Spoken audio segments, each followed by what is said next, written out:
Hey, what's going on everybody? Welcome back to another Champions of the Continent video. I wanted to create like a fun little video on who my most anticipated characters are that are coming to the game well into the future. In this video, I picked one character from each job, and also let me preface that there are huge spoilers coming up in this video, story-wise and collab-wise. So if you're not into spoilers, go check out one of my other videos. But if you are curious to see who my most anticipated characters are, keep watching and let's get into it.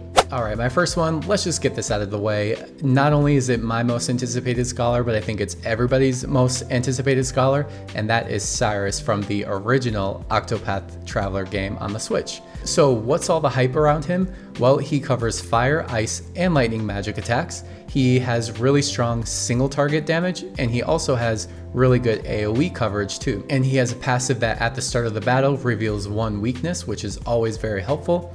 And his 3-star passive boosts his already powerful fire, ice, and lightning damage.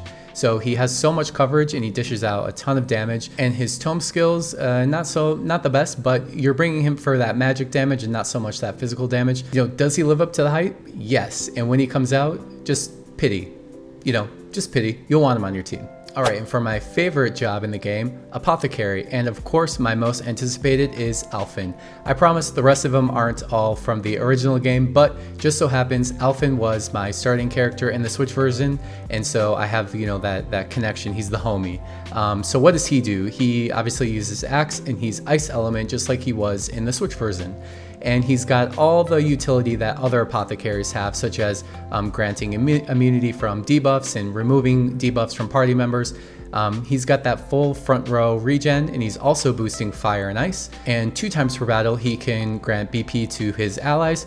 And 3 times per battle, this is where he stands out a ton to me, is he can revive KO'd allies. And that's something that we currently don't have in the game yet, but within time we're going to start having more and more characters who are able to raise our fallen party members. And his buffs are always getting a 1-turn extension, and he also has last stand. So he comes in handy with a lot of different things. He can dish out damage, chip away at ice and axe, and he provides a ton of utility that's always beneficial for any party.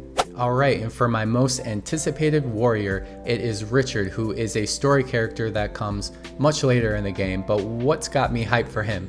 He is a sword and lightning user. He can buff his attack and his crit, and he gains priority next turn, which is very strategic, and I love the strategic parts of the battle in this game. Full front row, 20% attack, sword, and spear damage up. So if you've got merchants in the party and fellow warriors like Fior, he is buffing the hell out of them. He can chip away with lightning and sword, and his special is really great as well. It's a 1-sword single target, front row, that sword and spear buff to 600 power. So he can nuke, with his special, and that always comes in handy. And buffs and debuffs inflicted by Richard get a +1 turn, and while he's at full HP, full front row attack, sword, and spear damage up. So his best friends are fellow warriors and fellow merchants. He's gonna, continue to buff them, and trust me, he dishes out damage and is well worth a spot on your team. Alright, and for a hunter, it's Xanta. Xanta is a really good hunter and a bow user. He does use light magic, but probably not going to use that. He can cast self regen as well, but again, you're most likely going to have a cleric or a apothecary who has that regen coverage, so don't really imagine a world where that's being used. But he does have attack and crit up for 3 to 6 turns based on boost level, a really good self buff to have. He's got that 5 times bow random target and a 3 times bow random target, which would be really good against single target enemies when trying to break that shield. And then when they are broken, you can just nuke them with back-to-back hits. 1-star passive, self 30% bow damage up, always good. And then 3-star passive, call, I'm gonna say Hagen because it looks like Haagen-Dazs, but if I pronounce that wrong, don't come for me. 30% damage up with him as well. And then his special, a 2 times dagger single target, 1 times fan AoE, and a 1 times bow single target. That is very random, but provides good coverage if the enemy has multiple weaknesses. So I think you should look forward to him too. Hana is definitely someone to be excited about as well, but I think if you had to choose, or if I had to choose between either or, it would definitely be Xanta. Alright, and for the Thief, probably no surprise here, but it's A2 from the Nier collab that will be coming in the future. I think just like with Cyrus, this is somebody who a lot of people are looking forward to, and I think she has a way better kit than 2B and 9S, if I'm being honest. 9S was a free character, and I frankly was not impressed. So she is also a character who has that dagger, axe, and sword coverage, so that multiple coverage will always come in handy, and they're 3 times hit single target, so she's chipping away at shield points left and right. She has that dagger AoE, which always reduces shield points, always comes in handy. And what's unique about her kit is 1 time per battle, she can enter berserk mode for 6 turns. It's gonna buff up her attack, crit speed, and her damage. And at the end of each turn, you know, it is a trade-off. If she has more than 40% HP, then take 40% of max HP as damage. But there's always a trade-off when you're gonna have all those buffs and dish out even more damage. And you can see with her 3-star passive, damaging abilities are used a 2nd time in a row while Berserk mode is active. So just like with that trade-off of her losing HP, you know, she's gonna use her skills twice in a row, dish out even more damage. So I'm sure you can see the hype around her. Alright, and for the dancers, Tithi. Tithi has a very, very, very unique kit. I know we already have 3 dancers in the game already, so I wouldn't anticipate her coming anytime soon, but what's great about her kit is when basically with all of her moves, when it's at max boost, something else is happening as well. So for, let's say, her 1-star, she's doing a one times fan single target, but if she's max boosted, then she's gonna debuff their fan defense. With her, let's say her 3-star 4 times fan single target, if it's boosted max, it becomes 5 times attack. So I won't go over all of them, but all of her skills have an additional thing that comes at the end if she's max boosted. So she does need to be maxed in order for that benefit to come in. But you know, that's another thing with playing strategically and finding different ways to utilize boosting her at max, when to use it, what skill to use. It all kind of comes into play, and is just another way of why Octopath Traveler's combat system is really cool. And her 1-star passive, she's gaining 1 BP at the end of each turn for the first 2 turns. Pretty average. I know Theo has that too. And then when she's hit by an attack, 25% chance to gain 1 BP. And I think Hasumi has that as well. So just adding more BP to get closer to that max to, you know, have even more rewards to, you know, whatever she's trying to do. And so Tithi is definitely someone to look forward to in the future. And I think she could easily replace a lot of the dancers that are coming and that we currently have right now.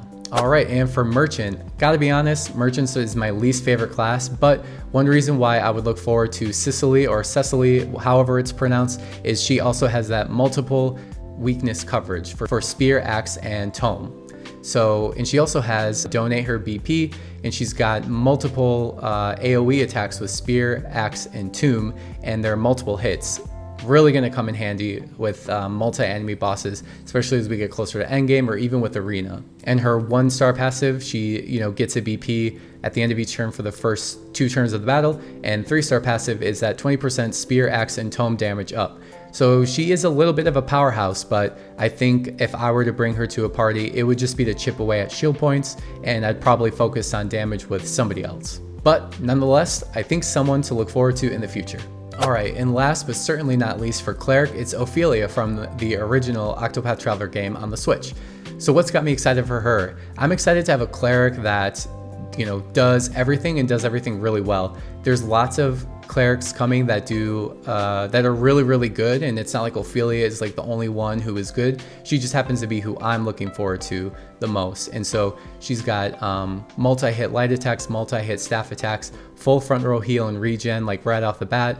And then her 2-star, you can see full front row regen based on boost level of the strength, and then she clears all stats down. So having a cleanser is really cool like that, and especially with casting regen. And then with her full front row heal, she's buffing defense, 4 times light random magic, and then with her 2 5-stars are like really where her kit stands out to me. She has a magic evade and counter for 1 to 4 magic attacks based on boost level, and she's going to counter those. So 4 times per battle, she's able to raise fallen travelers in the party.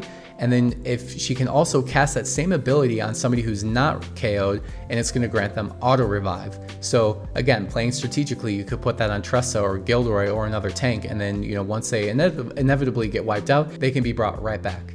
And her special, take note of her special. The max, you know, front row and back row ally heal 15% is great and all, but she can AoE revive the entire party, front row and back row. I can see so many situations where this is going to come in handy. We don't know when she's going to be released, and like, is she going to come in time for an arena that's really difficult, or maybe like the hardest story content that's coming in the future.